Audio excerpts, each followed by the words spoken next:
গাছের ডাইরেক্ট খাবার দিচ্ছে, পূজা চলছে নিয়মিত। কোনো সমস্যা হলে পরে কোনো কিছুর সমাধান হবে না, জিন্দিগিও হবে না।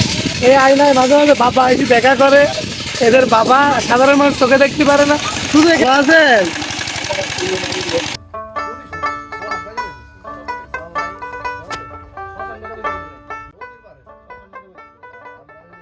অপূর্ব সৌন্দর্যে ঘেরা এক বটবৃক্ষ, তারই নিচে যেন চলছে হরহামেশা নিদারুণ পাগলামি।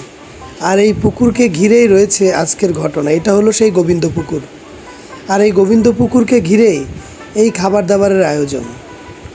বন্ধুরা, আজকে আমরা চলে যাচ্ছি কুষ্টিয়া জেলার ইবি থানার অন্তর্গত উজানগ্রাম ইউনিয়নের সোনাইডাঙ্গা গ্রামের গোবিন্দ পুকুরে। বন্ধুরা, এখানে প্রতি বৃহস্পতিবারে মানুষ যেন মুরগি, ডাব থেকে শুরু করে বিভিন্ন কিছু এখানে মান্যত করে থাকে।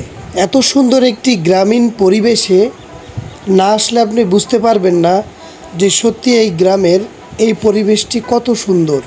চাচা ঘাস কাটছেন, ভালো আছেন? কিরে ইমন, কি অবস্থা? আর হুট করে চলে আসলাম। এখানকার এই পরিবেশটি না দেখলে আপনি বিশ্বাস করবেন না যে এখনও পর্যন্ত মানুষের মধ্যে ভ্রান্ত ধারণা আছে এবং এটা চিরকাল থেকেই যাবে। আমরা এখন ভিতরের দিকে যাচ্ছি সেই গোবিন্দ পুকুর এবং তার পাশে সে বটগাছটি আপনাদের মাঝে সুন্দর করে দেখানোর চেষ্টা করব। তবে প্রথমত এখানকার প্রকৃতির প্রেমে আপনারা পড়বেন। আর বাকি সেরেকের কথাটা নাই বা বলি,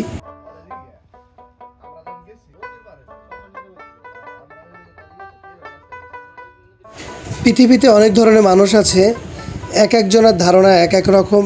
তবে কিছু মানুষের ধারণা যেন পুরোটাই তারা ভ্রান্ত ধারণার মধ্য দিয়ে জীবনযাপন করছে। এখানে আসলে আপনি পুরোটাই বুঝতে পারবেন। প্রতি বৃহস্পতিবারে এখানে এরকম জমজমাট মানুষের আয়োজন হয়।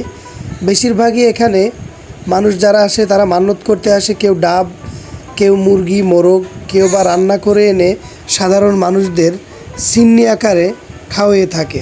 কেউ কেউ তো আবার রীতিমতো গাছকে সালাম করে এবং তারপরে গাছকে খেতে দেয়, গাছ যেন জুইত মতো খাবার খেতে পারে। তারপরে কিছু খাবার গোবিন্দ পুকুরে দেয়।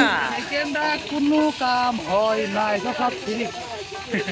গাছের ডাইরেক্ট খাবার দিচ্ছে, পূজা চলছে নিয়মিত। কোনো সমস্যা হলে পরে কোনো কিছুর সমাধান হবে না, জিন্দিগিও হবে না।